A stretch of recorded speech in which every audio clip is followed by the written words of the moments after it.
मित्रों नमस्कार। मैं डॉक्टर वीपी त्रिपाठी अपने YouTube चैनल पर आप सभी मित्रों का हार्दिक स्वागत करता हूं। मित्रों, आज का विषय है नाभि चक्र को आसानी से कैसे ठीक करें। ये नाभि चक्र जब किसी भी व्यक्ति की अपने स्थान से कुछ दाएं या बाएं हो जाती है, ऐसी स्थिति में रोगी को अनेकों कष्ट सहने पड़ते हैं। किसी किसी व्यक्ति को पेट में असहनीय दर्द होता है, किसी किसी व्यक्ति को बार बार शौच क्रिया के लिए जाना पड़ता है, किसी किसी व्यक्ति को शौच क्रिया होती ही नहीं।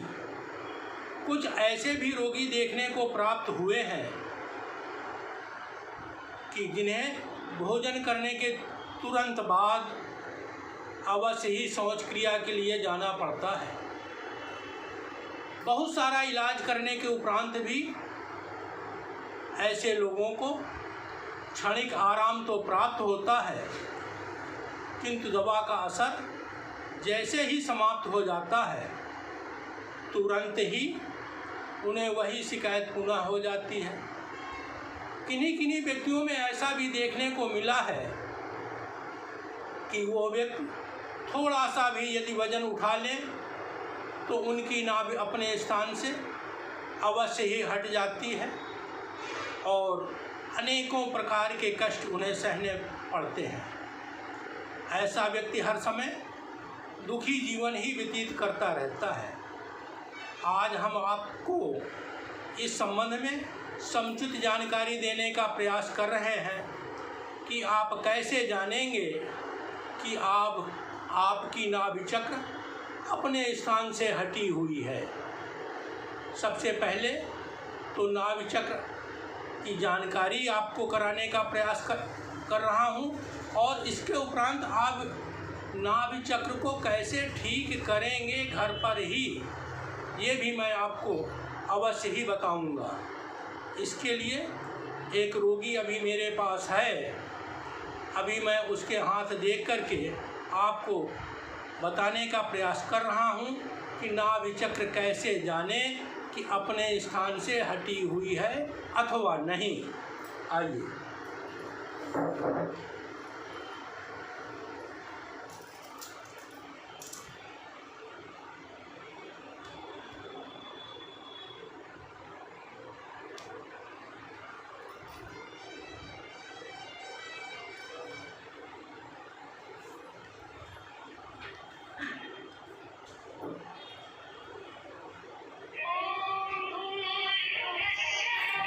आप देखिए,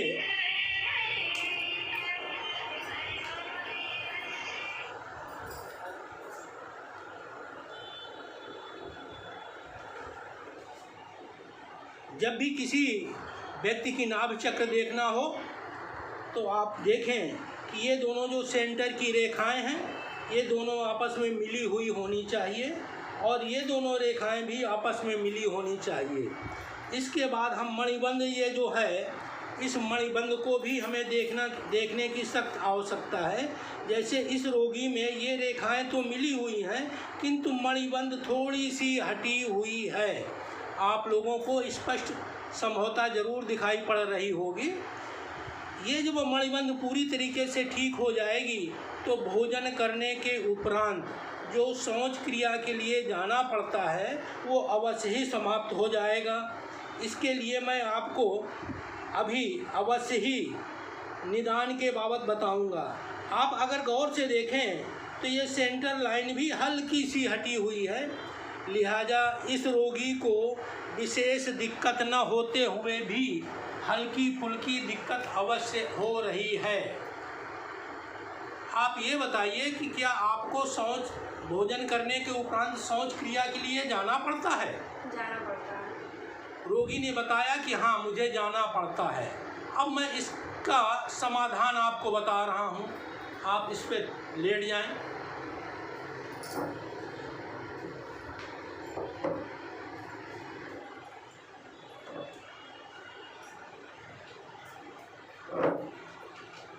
बिल्कुल आप सीधे लेट जाएं।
आप अपने रोगी को इस ढंग से लेटा दें और रोगी के हाथ आसानी से यहाँ रखवा दें और पेट खोलें।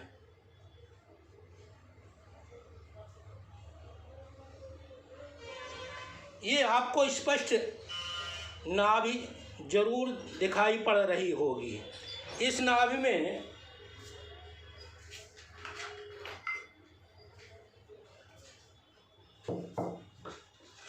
आप एक मिट्टी की आप एक प्याली ले लें और उस प्याली को आप नाभि पर ऐसे रख दें। इसके उपरांत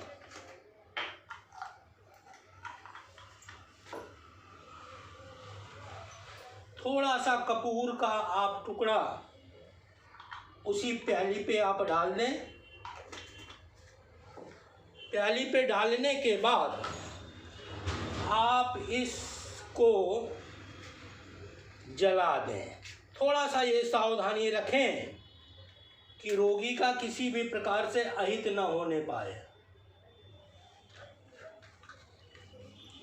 हमने इसको ऐसे जला दिया और एक हम चौड़े मुंह का कांच का गिलास लेंगे और इसको हम आसानी से ऐसे ढक देंगे। आपने देखा कि जैसे ही मैंने ये गिलास इस पे रखा, अंदर की जो भी ऑक्सीजन थी वो समाप्त हो चुकी और ये गिलास ने वैक्यूम बना लिया। अब हम इसे उठाने का प्रयास करेंगे, ये उठेगा नहीं। इसे करीब 2 या 3 मिनट निरंतर इसे रखा रहने दें। ये वैक्यूम प्रक्रिया से नाभि को अपने स्थान पर अवश्य ही ला देगा। 2-3 मिनट के बाद अब आप इसको उठाएंगे, ये उठेगा नहीं। इसके लिए आप हल्का सा अंगुली का यहाँ पर प्रेशर देंगे और प्रेशर देने के बाद आपने देखा कि गैस इसकी बाहर हो गई और ये गिलास आसानी से निकल आया। यदि आप ऐसे हाथ लगा करके पेट को दाबेंगे नहीं तो ये गिलास निकलने वाला नहीं है। अतः आप विशेष सावधानी अवश्य ही रखें। अब आप देखेंगे कि ये जो रोगी की जो नाभि थी वो अपने स्थान पर अवश्य ही आ चुकी होगी। अब हमने रोगी को बैठाला।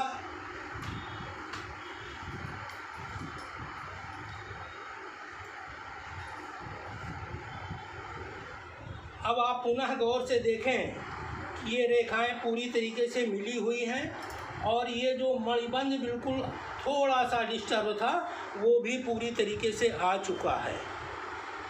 ये सुगम सा इलाज मित्रों,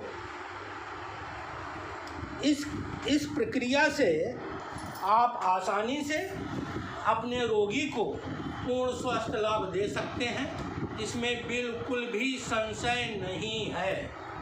ये क्रिया जब भी आप करें थोड़ी सावधानी रखें कि रोगी उस समय भोजन न किए हो और खाली पेट ही इस क्रिया को आप करें।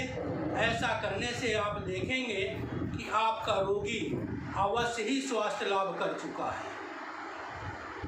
मित्रों, इसके उपरांत भी यदि कोई और विशेष असुविधा समझें तो हमारे मोबाइल नंबर 94154745 31 पर निःसंकोच संपर्क कर सकते हैं। मित्रों, इस नाभि चक्र को ठीक करने के लिए किसी खास सामग्री की आवश्यकता नहीं पड़ी आपको। आपने एक मिट्टी की प्याली ली, थोड़ा सा आपने उसमें कपूर रखा, एक माचिस की तीली से आपने उसको जला दिया और आप कांच का ही बर्तन प्रयोग करें। अगर आप स्टील का या कोई और धातु का बर्तन प्रयोग करते हैं तो चूंकि वैक्यूम बनने के बाद वो गिलास अंदर घुसता हुआ महसूस होगा, जिससे आपके रोगी को कष्ट मिल सकता है। अतः चौड़े मुंह का गिलास ही प्रयोग करें और 2 या 3 मिनट वैक्यूम बनने के लिए आप छोड़ दें रोगी को। इसके बाद हल्का सा जैसे ही आप प्रेस करेंगे उसके अंदर ऑक्सीजन घुस जाएगी और आपका गिलास आसानी से बाहर हो जाएगा। मित्रों, धन्यवाद। जय आयुर्वेद, जय धन्वंतरि।